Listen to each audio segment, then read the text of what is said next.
Isang umaga sa bahay, nakita ni Emma ang isang pusang nalulunod sa fountain sa kanyang bakuran. Wala siyang nararamdaman para sa kawawang nilalang at isinasara ang mga kortina bago maghanda para sa paaralan. Minamarkahan niya ang kalendaryo at inaayos ang lahat ng kanyang tropeo na nagpapakita na siya ay napaka-organisado at talentadong bata. Habang nag-aalmusal kasama ang kanyang biyudong ama na si David, sinasabi niya na magbibigay ang paaralan ng medalya sa ideal na estudyante ngayong buwan at ang layunin niya ay manalo nito. Nagtataka rin siya kung magpapatuloy si David sa pakikipag-date pero sinasabi niyang hindi ito nakakabala sa kanya. Sa sandaling iyon, dumating ang kanyang tiyahin na si Angela at ipinaalam sa kanila na nakahanap siya ng bagong yaya para kay Emma. Sinabi ni Emma na ayaw niya ng bagong yaya matapos mamatay ang huli. Gusto niyang si Angela ang mag-alaga sa kanya. Gayunpaman, may trabaho na si Angela. Pagkatapos ay sinabi ni Emma sa kanila ang tungkol sa patay na pusa sa fountain at kailangang kunin ni David ang katawan. Sa paaralan, pumasok ang isang putakti sa silid-aralan at nagpanik ang lahat ng mga bata. Nanatiling kalmado si Emma at ginamit ang isang tasa para hulihin ang putakti na pagkatapos ay pinalayan niya sa bintana. Nagtataka si Milo kung paano niya nagawa iyon, kaya ipinaliwanag ni Emma na may pugad sa kanilang likod bahay at itinuro ng kanyang ama na ang mga putakti ay umaatake lamang kapag nararamdaman nilang nanganganib sila. Samantala, ini-interview ni David si Chloe at kinukuha siya bilang bagong yaya, kaya magsisimula siya sa susunod na linggo. Pagkatapos, narinig ni Emma si Milo na humahanga sa relo ng ibang babae. Kapag lumabas ang batang babae para maglaro, sinasadya ni Emma na patumbayin siya habang pinagmumukhang nadapa ito. Pagkatapos, tinutulungan niya ang batang babae na bumangon para magmukhang mabuti sa harap ng guro, pero palihim niyang ninanakaw ang relo nito. Sa gabi, nag-iensayo si Emma sa harap ng salamin kung paano ngumiti at magmukhang mabait at inosente. Kinabukasan ng umaga, isinuot niya ang kanyang pinakamagandang damit at humingi ng tulong sa kanyang tatay para magmukhang perpekto. May malaking seremonya sa paaralan at ang nanalo ng medalya ng karangalan ay si Milo. Pumalakpak si Emma kasama ng lahat, pero halatang inis na inis siya sa pamamagitan ng pagtap ng kanyang paa. Pagkatapos ng seremonya, kinausap ni David si Mrs. Ellis na nagsabi sa kanya na si Emma ay isang mahusay na estudyante pero nabubuhay siya sa sarili niyang mundo. Sa after party, sinabi ni Emma kay David na siya ang karapat-dapat sa medalya at binanggit ang lahat ng kapintasan ni Milo. Pinagalitan siya ni David, kaya humingi ng tawad si Emma at sinabing masaya siya para sa kaibigan niya. Pagkatapos, habang nag-uusap ang mga matatanda, inanyayahan ni Emma si Milo na maglaro sa kagubatan. Narating nila ang tuktok ng isang bangin sa tabi ng dagat at nag-alala si Milo nang magsimulang kumilos ng kakaiba si Emma. Ilang minuto ang lumipas, bumalik si Emma sa party at sinubukang kumbinsihin si David na umalis. Nang tanungin ng mga magulang ni Milo tungkol sa kanya, sinabi ni Emma na matagal na niyang hindi nakikita ito. Biglang nagsimulang sumigaw ang ilang mga bata dahil nakita nila ang katawan ni Milo sa dalampasigan. Nagmamadaling pumunta ang kanyang mga magulang para kunin siya at bigyan ng CPR, pero huli na ang lahat. Kinagabihan, kinausap ni David si Angela tungkol sa nangyari. Inamin niyang nag-aalala siya kung paano ito makakaapekto kay Emma na nakikinig mula sa kabilang silid. Sa umaga, sinubukan ni David na kausapin si Emma tungkol sa nararamdaman niya sa pagkamatay ni Milo pero sinabi niyang wala namang dapat pag-usapan. Di nagtagal, dumating si Chloe at ipinakita ni David sa kanya ang bahay bago umalis. Maya-maya, nakakita si Chloe ng gamot sa banyo at nagnakaw ng ilang tableta.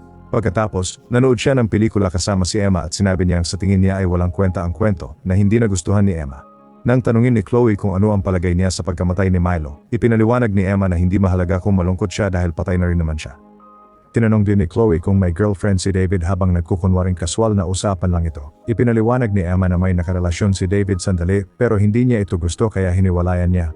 Ibinunyag din niya na nakita niyang nagnanakaw si Emma kaya binablackmail niya ito. Ngayon, pwedeng magpuyat si Emma at kumain ng ice cream na may cookies habang pinagsisilbihan siya ni Chloe. Ilang sandali pa, ginanap ang libing ni Milo sa paaralan at lahat ay umiyak maliban kay Emma. Kinausap ni David ang nanay ni Milo at nalaman na nawawala ang medalya. Hiningi niya kay David na ipadala sa kanya ang anumang litrato na mayroon siya ng party. Pag-uwi nila, nilinis ni David ang kwarto ni Emma at halos makita ang medalya sa ilalim ng kama pero na-distract siya ni Emma sa tamang oras. Pagkatapos, tiningnan ni David ang mga litrato at napansin na palaging nakatingin si Emma sa medalya. Kinabukasan, bumisita si Alice kay David kasama ang isang abogado. Lumalabas na nakita si Emma na pumapasok sa gubat kasama si Milo at gusto nilang malaman kung may nakita o narinig siya. Hindi marunong lumangoy si Milo, kaya't kakaiba na umakyat siya sa tuktok ng bangin. Napansin ni Chloe na nagmamasid si Emma sa pulong at nahulaan ang ginawa niya. Nang ipinaliwanag ng abogado na maaaring pinatay ni Emma si Milo, sinira ni Emma ang garapon ng cookies sa kusina ng sadya para makalikha ng abala. Nagpasya sina Ellis at ang abogado na umalis habang inaalagaan ni David ang sugat ni Emma. Tinanong niya ito kung may alam siya at nanumpa siyang wala. Tinawag din niyang sinungaling si Ellis, sinasabing palagi niya itong kinamumuhian. Nagkunwari pa si Emma na nalulungkot siya sa pagkamatay ni Milo para hindi siya kulitin ng ama. Pagkatapos, naligo si David. Paglabas niya, nakita niyang naghihintay si Chloe sa kanyang kwarto at sinabi nitong may itatanong lang siya. Kinaumagahan, nilapitan ni Chloe si David sa kanyang pagawaan at tinanong niya kung kumusta na si Emma. Nagkukunwari si Chloe na mahal niya ang babae pero mas interesado siyang pag-usapan ng pribadong buhay ni David. Sa hapon, isinama ni Chloe si Emma sa paglalakad at sinabi sa kanya na maraming tanong si David tungkol sa kanya dahil siya ay kahina-hinala, pero sinasabi ni Chloe na pinoprotektahan niya si Emma. Huminto ang dalawa sa paglalakad nang mapansin nilang bumisita si Ellis sa bahay ni Milo at tinutokso ni Chloe si Emma. Itinuturo na kailangan niyang makakuha ng magandang kwento dahil papalapit na ang mga pulis sa katotohanan. Pag-uwi nila, pinaalalahanan ni Emma si Chloe na alam niya ang tungkol sa nakaw na gamot, kaya kung magsasalita siya, gagawin din ni Emma.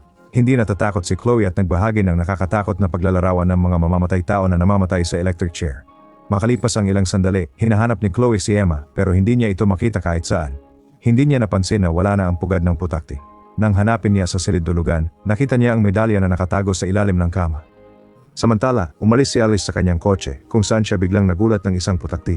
Nagpanik siya at nawalan ng kontrol ang kotse pero sa kabutihang palad ay napahinto niya ito sa tamang oras. Pagkatapos buksan ang bintana para paalisin ang putakti, nagpatuloy siya sa pagmamaneho, hindi alam na may pugad na nakadikit sa likod ng kanyang upuan. Pagkatapos ng trabaho, umuwi si David pero hindi niya nakita ang medalya na nakasabit sa ilaw ng kanyang silid-tulugan. Kapag lumapit si Emma para batiin siya, nakita niya ang medalya at agad itong kinuha. Napansin ni David na sinusubukan niyang umalis na may tinatago sa kanyang mga kamay at pinilit siyang ipakita kung ano iyon. Narinig ito ni Chloe at sinabi kay David na nakita niya ang medalya sa ilalim ng kama habang naglilinis. Sinubukan ni Emma na sabihin na hindi niya alam kung paano napunta doon ang medalya, pero inusisa siya ni David hanggang sa ikwento niya ang insidente. Sinabi niya na pumunta sila sa gubat para maglaro at dahil siya ang nanalo, pinasuot sa kanya ni Milo ang medalya. Pero hindi niya alam kung saan ito pumunta pagkatapos. Pinagalitan siya ni David dahil itinago niya ito dahil gusto ng nanay ni Milo na ilibing siya kasama nito at iniisip ni Emma na iyon ay isang hangal na ideya. Pagkatapos, umalis si David sakay ng kanyang kotse at tinawagan si Angela para hilingin na magrekomenda ng psychiatrist para kay Emma. Sa daan, nakakita siya ng aksidente sa kotse na napapalibutan ng mga pulis at paramedic pero hindi siya huminto para tingnan kung sino ang biktima. Noong gabing iyon, nanaginip si David tungkol sa kanyang buntis na asawa at si Alice na lumitaw bilang doktor upang sabihin sa kanila na may problema sa kanilang anak na babae.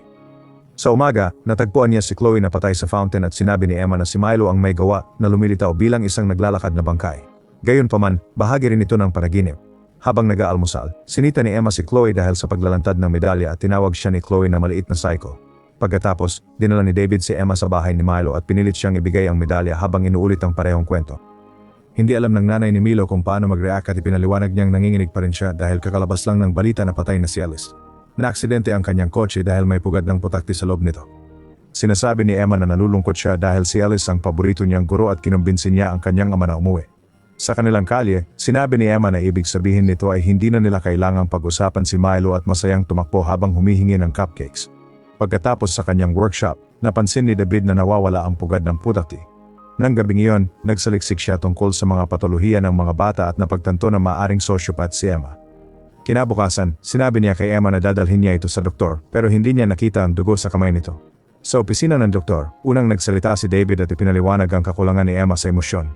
Pagkatapos, nakipag-usap ang doktor kay Emma na nagsabing wala namang mali sa kanya. Nang banggitin ng doktor si Milo, sinabi ni Emma na umiyak siya ng 2 araw.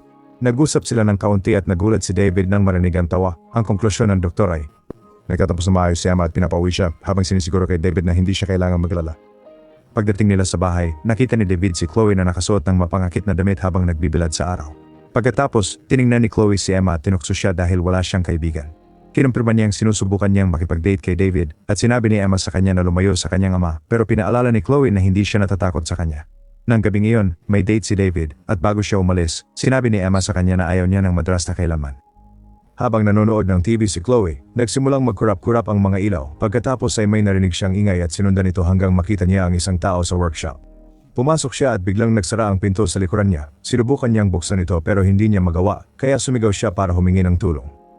Ang isa pang pinto ay biglang nagsara at nag-activate ng patibong na nag-apoy sa silid. Nanonood si Emma sa bintana kaya sinuntok ni Chloe ang salamin pero nasaktan lang siya nito. Umatras siya sa sakit at agad na kumalat ang apoy sa kanyang katawan na pumatay sa kanya na ikinatuwa ni Chloe na panoorin. Ilang sandali pa, umuwi si David at nadatna ng mga pulis at bumbero. Sinabi nila sa kanya na patay na si Chloe at abo na lang ang natira sa workshop na naging sanhi ng pagsusuka ni David. Tumakbo si David para yakapin si Emma na nagsabi sa mga pulis na mahilig manigarilyo si Chloe sa workshop. Pagkaalis ng mga otoridad, pinilit ni David si Emma na sabihin ang totoo tungkol sa bangin. Sinabi ni Emma na kinuha niya ang medalya at nagalit si Milo, kaya tinulak niya ito para ilayo. Ang pagkahulog nito ay isang aksidente lamang at hindi siya naniwala nang sumigaw ito na hindi siya marunong lumangoy. Sunod, tinanong ni David tungkol sa unang yaya, kaya ipinaliwanag ni Emma na hinawakan ng babae ang kanyang braso at sinipan niya ito na naging sanhi ng pagkahulog nito sa hagdan. Napakalamig na sinabi ni Emma na ang yaya niya ang matanda, kaya dapat masiningatan niya ang sarili niya. Sinigawan ni David si Emma nang makumpirma niyang siya rin ang nasa likod ng pagkamatay ni na Chloe at Ella. Sumigaw pabalik si Emma, sinasabing ayaw niya ng madrasta at nagrereklamo dahil wala raw ginagawa ang tatay niya tungkol sa pagnanakaw ni Chloe. Pagkatapos, sinubukan ni David na tawagan ng doktor pero nasa bakasyon siya. Kinaumagahan, tumawag ang sheriff kay David dahil kailangan siyang tanungin pati ang kanyang anak na babae. Sinabi ni David na sobrang sakit ni Emma at marami siyang trabaho, kaya nag-ayos sila ng meeting para sa Lunes. Pagkatapos, ginising ni David si Emma at pinapaghanda siya ng gamit para makaalis sila. Pagkatapos ng mahabang biyahe sa kotse, nakarating sila sa bahay sa tabi ng lawa, na karaniwang ayaw ni David. Si Brian, ang tagapaglinis ng bahay, ay sandaling binati sila bago pumunta sa kanyang kubo. Sa gabi, tinawagan ni David si Angela para sabihin kung nasaan sila at naalala niyang may baril sa mesa sa tabi ng kama. Maya-maya, tinawagan si David ng sheriff para ipaalam na sinadya ang sunog sa paggawan at malalaman na ng lab kung sino ang may gawa nito. Pagkatapos ibaba ang telepono, pumunta siya sa banyo, kung saan may aninong gumagapang sa likod ng kortina ng shower. Biglang may nasunog na kamay na humawak kay David at sumigaw siya nang makita ang katawan ni Chloe sa bathtub pero panaginip lang ito. Kinabukasan, hindi pinansin ni David ang kanyang telepono nang subukang tawagan siya muli ng sheriff. Naglakad si Emma sa kagubatan at pagbalik niya, nakita niyang nanonood ang tatay niya ng dokumentaryo tungkol sa mga sosyopat. Nakakuha si David ng text mula sa sheriff na humihiling na mag-usap sila pero binaliwala rin niya ito. Napansin niyang pinapanood siya ni Emma at inamin niyang hindi na siya nagtitiwala dito. Kinagabihan, patuloy na nakatitig si David sa baril habang iniisip kung ano ang gagawin. Pagkatapos makatulog ni David, hinalikan ni Emma ang kanyang pisngi at binuksan ang lahat ng gas valve sa bahay bago umalis papunta sa lawa. Ang malakas na amoy ang gumising kay David at agad siyang tumakbo pababa para isara ang lahat ng valve na nailigtas ang sarili sa tamang oras. Nakita niya si Emma sa tabi ng lawa at nilapitan siya para tanungin kung bakit, kaya ipinaliwanag ni Emma na gusto niyang manirahan kasama si Angela. Hinawakan ni David ang kanyang kamay at dinala siya pabalik sa loob. Pagkatapos titigan ang litrato ng kanyang asawa ng ilang sandali, dinurog ni David ang ilang gamot na pampakalma at inilagay ito sa isang tasa para kay Emma. Humingi siya ng whipped cream, kaya iniwan niya ang tasa niya kasama ang kanya para kunin ito. Uminom sila ng tsokolate hanggang makatulog si Emma. Pagkatapos, tinawagan ni David si Angela para sabihin ang lahat ng ginawa ni Emma pero hindi siya pinaniwalaan. Sinabi rin niya na kailangan niyang gumawa ng mahirap na desisyon. Sa kalagitnaan ng gabi, nagising si Emma at pumunta sa kwarto ni David. Nilagay niya ang baril sa kamay nito at pinaputok, pero hindi tumama at sa una nito tumama. Nagising si David at napagtanto niyang hindi siya makagalaw ng maayos dahil pinalitan ni Emma ang mga tasa, kaya siya ang nakainom ng pampatulog. Nagawa niyang agawin ang baril kay Emma, na kinuha naman ang kanyang telepono. Habang nahuhulog si David mula sa kama para kunin ang baril, tumawag si Emma sa siyam na isa-isa at nagsimulang sumigaw na gusto siyang patayin ng tatay niya habang tumatakbo siya papunta sa banyo para magkulong. Sinundan siya ni David at sinipa ang pinto bago itinaas ang baril. Sa sandaling iyon, lumitaw si Brian sa likuran niya at muling sumigaw ng tulong si Emma. Naririnig ang mga sirena ng pulis malapit, kaya naghanda si David na magpaputok, pero binaril siya ni Brian muna. Huminga ng huling beses si David bago siya bumagsak na patay. Ilang minuto ang lumipas, dumating ang mga pulis at sinabi ni Brian sa kanila na gusto ni David patayin si Emma. Dumating din si Angela at sinabing may sakit si David bago yakapin si Emma nang umiti ng may kasiyahan. Like, comment, subscribe, share.